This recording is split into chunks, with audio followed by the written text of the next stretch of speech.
Halo semuanya, apa kabar? Semoga sehat selalu ya. Berjumpa lagi dengan kami dari Yuk Coding Media. Kali ini kita mau belajar bersama seri baru dari Yuk Coding, yaitu tentang framework Laravel. Tetapi sebelum kita live coding bersama, saya mau sedikit cerita nih tentang framework Laravel. Jadi framework Laravel adalah salah satu framework bahasa pemrograman PHP yang sedang populer saat ini. Bagi teman-teman yang belum tahu apa itu framework, apa itu OOP, apa itu MVC, kemudian apa kelebihan dari framework, dan contoh-contoh framework di bahasa PHP, teman-teman bisa buka di blog yukcoding.id, kemudian cari yang judulnya ini. Oke. Dan kalau teman-teman lihat di daftar isi blog Yuk Coding ya, di sini kita belajarnya bertahap teman-teman. Dari yang paling awal itu kita belajar native, masih HTML, CSS manual, belum pakai template dan belum pakai framework, belum benar native. Tapi di sini masih pakai MySQL extension yang lama. Teman-teman disarankan sudah pakai MySQLi atau PDO. Kemudian di sini masih native, ada yang OOP juga, semi OOP, tapi sudah pakai template material CSS. Jadi kayak Bootstrap tapi buatannya Google. Kemudian di sini sudah pakai jQuery Ajax, kemudian di sini juga MySQLi, OOP dan pakai Bootstrap. Kemudian di sini sudah ada studi kasus MySQLi, Bootstrap, ada studi kasus pembuatan rekam medis.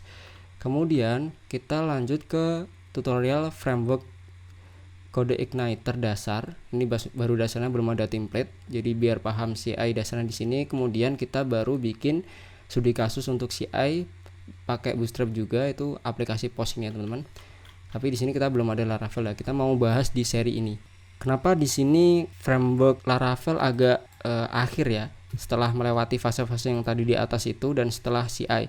Karena bagi teman-teman yang pemula, apalagi yang berangkat dari native, belum pernah kenal OOP, kalau langsung terjun di Laravel ini agak bingung teman-teman. Makanya Ucoding mau menyediakan seri tutorial Laravel best practice-nya gitu ya, apa-apa aja yang kita perlu kuasai di framework Laravel dan bagaimana cara penggunaannya, sekaligus nanti mungkin kita mau bikin juga studi kasus gitu.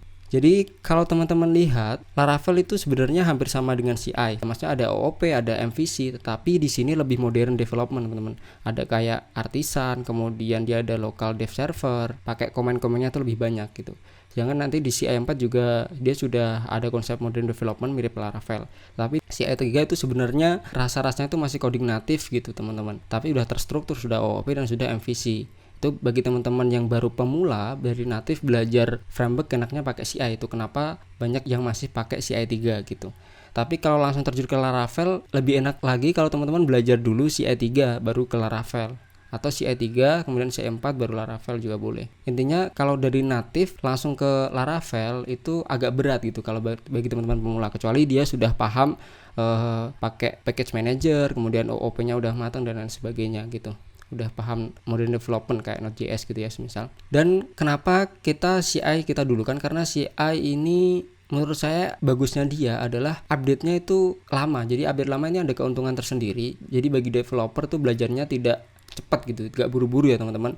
Karena dulu kan ada CI2, kemudian di-update CI3, itu hampir sama CI2 sama CI3.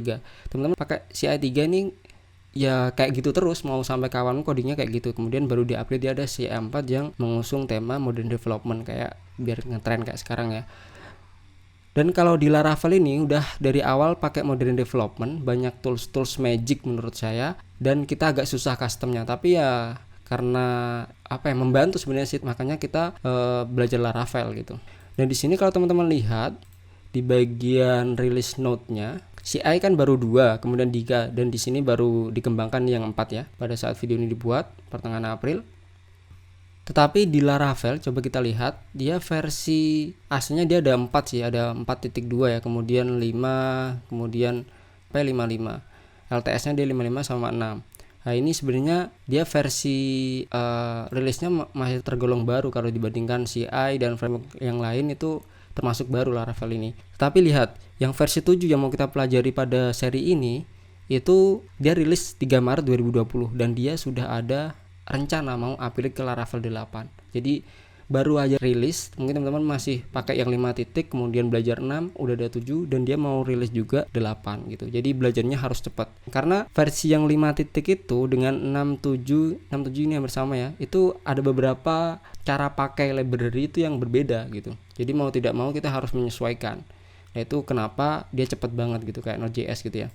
Kalau CI kan enak ya, 2 kayak gitu, 3 kayak gini, 4 kayak gini terpisah.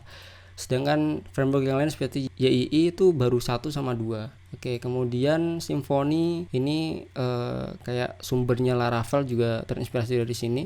Itu diawali dari 2, di sini baru sampai ke 5. Padahal ini rilisnya udah lama banget dari Juli 2011 ya.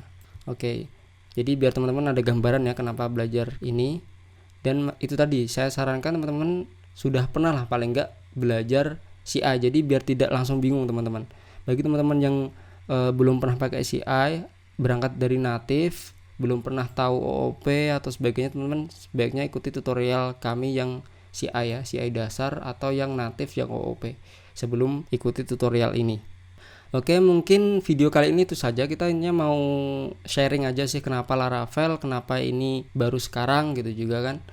Kita nanti mau belajar apa aja, ada banyak best practice-nya kayak misal pakai artisan, kemudian migration, kemudian nanti dia query itu bisa pakai query builder sama juga pakai Eloquent ORM. Jadi ya kayak gitulah, nanti kita bahas aja langsung di video-video selanjutnya. Oke, cukup sekian teman-teman. Jika ada yang ditanyakan silahkan tulis di kolom komentar di bawah ya. Sampai berjumpa di tutorial selanjutnya. See you.